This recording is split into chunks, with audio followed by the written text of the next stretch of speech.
नमस्कार। आज हम तुलसीदास द्वारा रचित राम लक्ष्मण परशुराम संवाद के प्रश्नोत्तर खंड अभ्यास खंड की बात करने वाले हैं। आप देखिए, यह अभ्यास खंड जो निर्धारित है, ये पाठ्यक्रम के अनुसार एनसीईआरटी द्वारा निर्धारित पाठ्यक्रम के अनुसार हम बात करने वाले हैं। इसमें पहला प्रश्न है, परशुराम के क्रोध करने पर लक्ष्मण ने धनुष के टूट जाने के लिए कौन कौन से तर्क दिए। उत्तर सुनते हैं।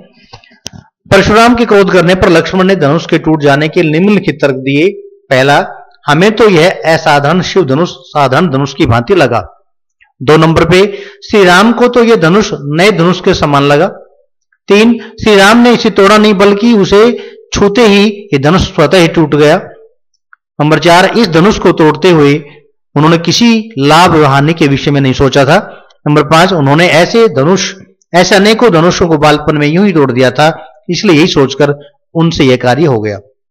यानी कि अपने इस प्रकार से लक्ष्मण ने ये तर्क परशुराम जी के सामने रखे, जो कि पाठ्यक्रम पर आधारित है। इसके बाद दूसरा प्रश्न देखें, परशुराम के क्रोध करने पर राम और लक्ष्मण की जो प्रतिक्रियाएं हुई, उनके आधार पर दोनों के स्वभाव की विशेषताएं अपने शब्दों में लिखें। परशुराम के क्रोध करने पर श्री राम ने धैर्य से काम लिया। उन्होंने नम्रता पूर्ण वचनों का सहारा लेकर परशुराम के क्रोध को शांत करने का प्रयास किया। परशुराम जी क्रोधी स्वभाव के थे। श्री राम उनके क्रोध पर शीतल जल के समान शब्दों व आचरण का आश्रय ले रहे थे। यही कारण था कि उन्होंने स्वयं को उनका सेवक बताया व उनसे अपने लिए आज्ञा करने का निवेदन किया। उनकी भाषा अत्यंत कोमल व मीठी थी और परशुराम के क्रोध होने पर भी वे अपनी कोमलता को नहीं छोड़ते थे। इसके विपरीत लक्ष्मण परशुराम की भांति ही क्रोधी स्वभाव के हैं। निडरता तो जैसे उनके स्वभाव में कूट कूट कर भरी हुई है, इसलिए परशुराम का फरसा व क्रोध उनके भय उत्पन्न नहीं कर पाता। लक्ष्मण परशुराम जी के साथ व्यंग्यपूर्ण वचनों का सहारा लेकर अपनी बात को उनके समक्ष प्रस्तुत करते हैं, तनिक भी इस बात की परवाह किए बिना कि परशुराम कहीं और क्रोधित न हो जाए। वे परशुराम के क्रोध को न्यायपूर्ण नहीं मानते, इसीलिए परशुराम के अन्याय के विरोध में खड़े हो जाते हैं। जहां राम विनम्र, धैर्यवान, मृदुभाषी व बुद्धिमान व्यक्ति हैं, वहीं दूसरी ओर लक्ष्मण निडर, साहसी, क्रोधी तथा न्याय स्वभाव के विरोधी हैं। ये दोनों गुण इन्हें अपने अपने स्थान पर उच्च स्थान प्राप्त करवाते हैं। देखिए, इस प्रश्न में लक्ष्मण ने अपनी प्रतिक्रियाएं दी हैं और उन प्रतिक्रियाओं के आधार पर पता चलता है कि राम बड़े विनम्र स्वभाव के हैं और लक्ष्मण क्रोधी स्वभाव के हैं, जो कि परशुराम की तरह ही हैं। अगला प्रश्न हम देखें, लक्ष्मण और परशुराम के संवाद को जो अंश आपको सबसे अच्छा लगा, उसे अपने शब्दों में और अपने संवाद शैली में लिखिए। उत्तर देखिए, लक्ष्मण, हे मुनि, बचपन में हमने खेल खेल में से बहुत से धनुष तोड़े हैं, तब तो आप कभी क्रोधित नहीं हुए थे, फिर इस धनुष के टूटने पर इतना क्रोध क्यों कर रहे हैं। परशुराम, अरे राजपुत्र, तू काल के वश में आकर ऐसा बोल रहा है, यह शिव जी का धनुष है। इस प्रकार से संक्षेप में ही अपनी बात यहां पर समझाने का प्रयास किया, जो विद्यार्थियों के अनुकूल है। अगले प्रश्न को देखें कि परशुराम ने अपने विषय में सभा में क्या क्या कहा। निम्न पद्यांश के आधार पर लिखिए। जो पद्यांश पाठ्यक्रम में निर्धारित है, उस पद्यांश के आधार पर प्रश्न पूछा गया है कि इस बारे में, अर्थात परशुराम ने अपने स्वभाव के बारे में क्या क्या कहा। प्रश्न के अनुसार पद्यांश है, बाल ब्रह्मचारी अति कोई, विश्व विदित क्षत्रिय कुलद्रोही, भुजबल भूमि भूप निकीनी, विपुल बार महिदेव नदीनी, सहस भाव बुझे छेद निहारा, परसु विलोकु महिप कुमारा, मातु पितई जनी सोच बस करी महिष कुमार, गर्भ न के अर्भक दलन, परसु मोर अति घोर। यहां पर परशुराम ने अपने विषय में कहा है कि वे बाल ब्रह्मचारी हैं और क्रोधी स्वभाव के हैं। वो बाल ब्रह्मचारी हैं और अत्यंत क्रोधी स्वभाव के हैं। समस्त विश्व में क्षत्रिय कुल के विद्रोह के रूप में विख्यात है। पूरे कुल में, पूरे संसार में, पूरे विश्व में वो क्षत्रिय कुल का नाश करने वाले के रूप में विख्यात हैं। वे आगे बढ़े, अभिमान से अपने विषय में बताते हुए कहते हैं कि उन्होंने अनेक बार पृथ्वी को क्षत्रियों से विहीन कर इस पृथ्वी को ब्राह्मणों को दान में दिया है। वो बताते हैं कि मैंने इस पूरी पृथ्वी को क्षत्रियों से विहीन कर दिया था और ब्राह्मणों को मैंने दान में से दे दिया था, और अपने हाथ में धारण इस परसे से सहस्र बाहु के बाहों को काट डाला। सहस्र बाहु नामक जो राक्षस था, उसका वध करने वाले भी ये थे परशुराम जी, उनके बारे में बता रहे हैं। इसलिए हे नरेश पुत्र, हे राजा पुत्र, मैंने इस फरसे को भली भांति देख ले। पहले इस मेरे फरसे को तुम भली भांति देख लो राजकुमार, तुम क्यों अपने माता पिता को सोचने पर विवश कर रहे हो? मेरे इस फरसे की भयानकता गर्भ में पल रहे शिशुओं को विनष्ट कर देती है। इस प्रकार से परशुराम ने अपने विषय में सभा में कहा। आगे देखें, लक्ष्मण ने वीर योद्धा की क्या क्या विशेषताएं बताई हैं। लक्ष्मण ने वीर योद्धा की कुछ निम्नलिखित विशेषताएं बताई हैं। वीर पुरुष स्वयं अपनी वीरता का बखान नहीं करते, अपितु वीरतापूर्ण कार्य स्वयं वीरों के बखान करते हैं। यानी बता रहे हैं कि वीर पुरुष जो होते हैं वो अपनी वीरता का बखान स्वयं नहीं करते, अपितु उनके कार्य उसकी वीरता का बखान कर देते हैं। वीर पुरुष स्वयं पर कभी अभिमान नहीं करते। वीरता का व्रत धारण करने वाले पुरुष धैर्यवान और क्षोभ रहित होते हैं। नंबर 3, वीर पुरुष किसी के विरुद्ध गलत शब्दों का प्रयोग नहीं करते, अर्थात दूसरों को सदैव समान रूप से आदर और सम्मान देते हैं। चौथे नंबर पे, वीर पुरुष दीनहीन ब्राह्मण व गायों दुर्बल व्यक्तियों पर अपनी वीरता का प्रदर्शन नहीं करते। उनसे हारना व उनको मारना वीर पुरुषों के लिए वीरता का प्रदर्शन न होकर पाप का भागीदार होना है। नंबर 5, वीर पुरुषों को चाहिए कि अन्याय के विरुद्ध हमेशा निडर भाव से खड़े रहें। नंबर 6, किसी के ललकारने पर वीर पुरुष कभी पीछे कदम नहीं रखते, अर्थात यह नहीं देखते कि उनके आगे कौन है, वह निडरता पूर्वक अपना कार्य करते और अपना जवाब देते हैं। यानी यहां पर लक्ष्मण ने वीर योद्धाओं की विशेषता बता दी कि कोई वीर पुरुष अपना बखान स्वयं नहीं करता, अपितु दूसरों को प्रति आदर भाव रखता है। अगला प्रश्न है, साहस और शक्ति के साथ विनम्रता हो तो बेहतर। इस कथन पर अपने विचार लिखें।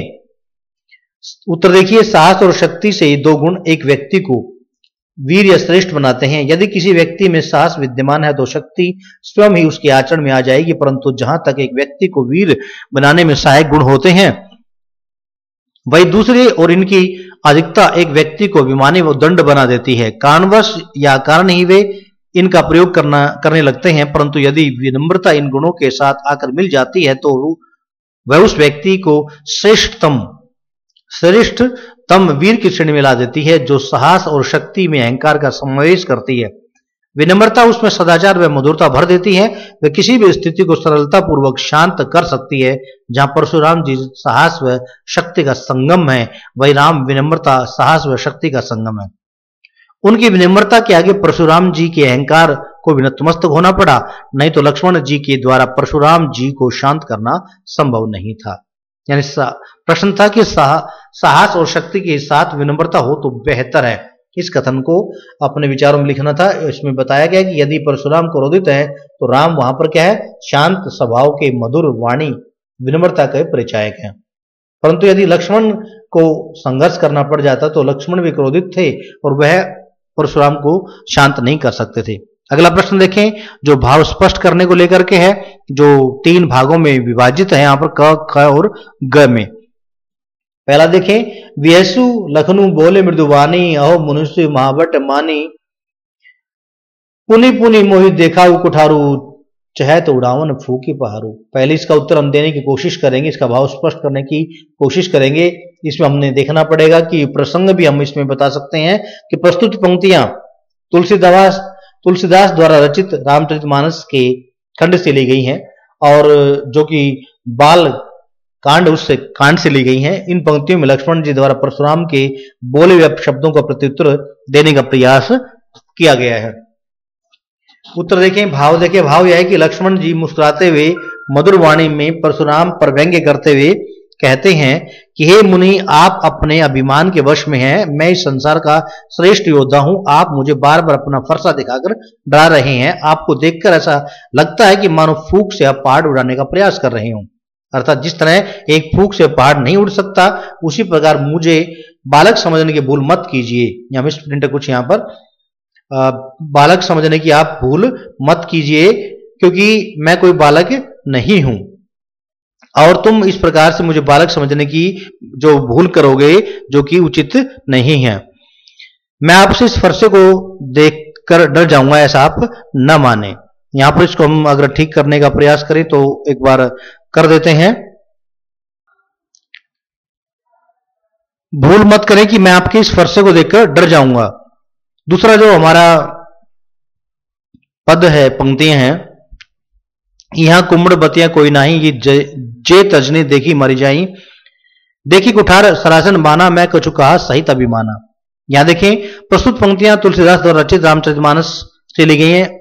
इन या उक्त पंक्तियों में लक्ष्मण जी द्वारा परशुराम जी के बोले हुए शब्दों का प्रत्युत्तर देने का प्रयास यहां किया जा रहा है।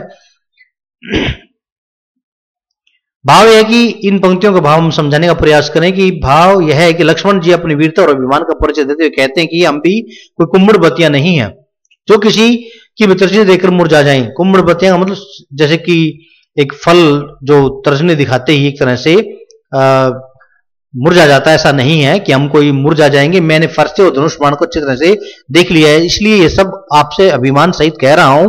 अर्थात हम कोमल पुष्पों की भांति नहीं है जो जरा से छूने मात्र से ही मुरझा जाते हैं। हम बालक अवश्य हैं, परंतु फरसे और धनुष बाण हमने भी बहुत देखे हैं, इसलिए हमें नादान बालक समझने का प्रयास ना करें।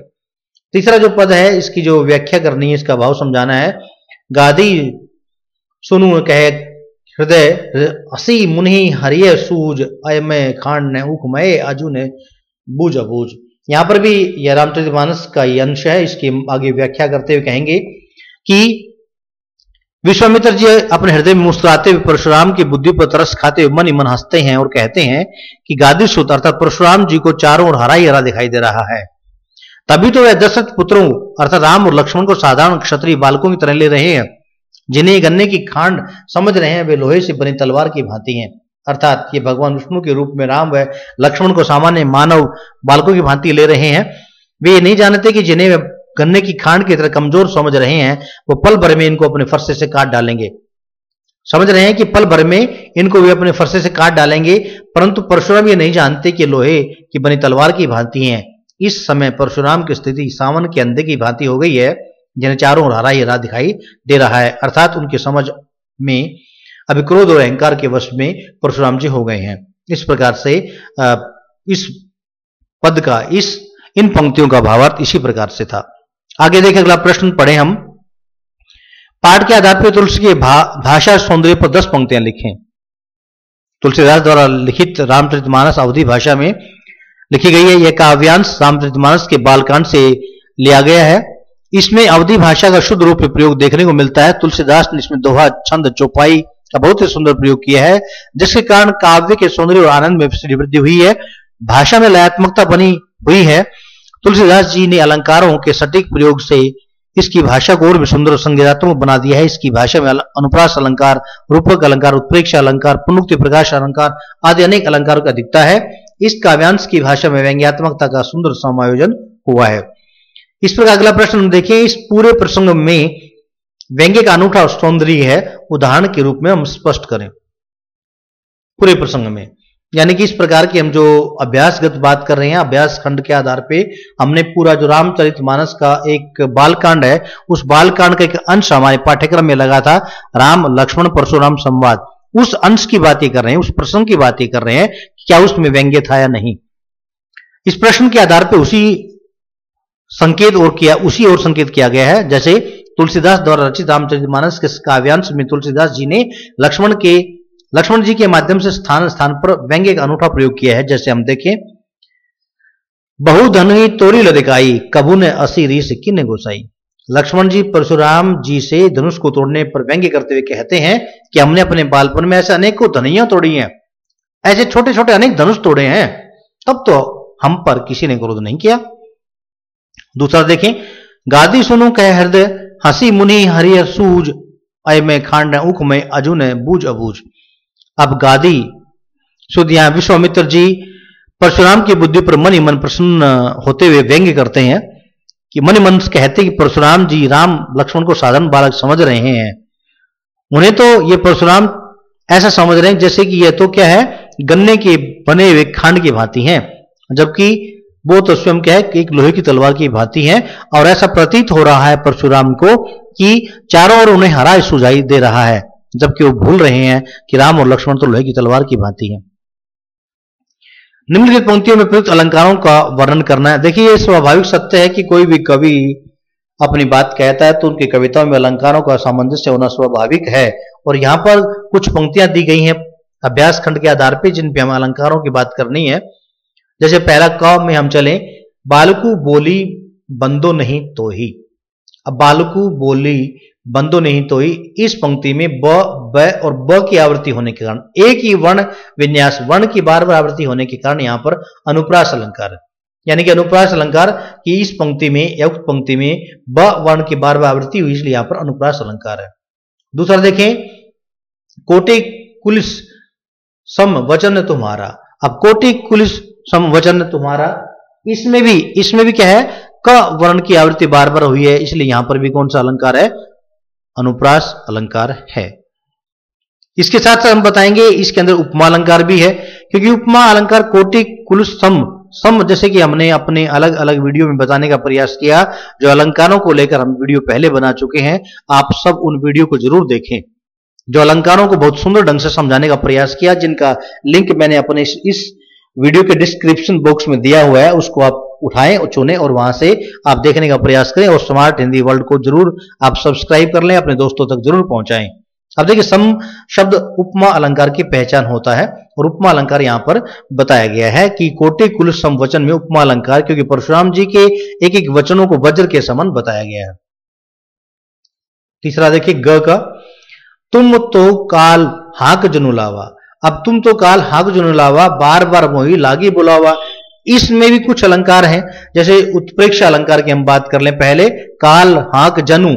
देखिए, हमने जो वीडियो अलग से बनाई है उसमें इस बात को भी स्पष्ट रूप से संकेतित किया है कि मनु मानो मनहु, जनु जानो जनहु आदि शब्द यदि कहीं मिल जाते तो वहां पर अनुप्रास उत्प्रेक्षा अलंकार हो सकता है, होता है। यहां पर उत्प्रेक्षा अलंकार यहां पर है, इसलिए यह जनु जो शब्द है उत्प्रेक्षा अलंकार का वाचक है।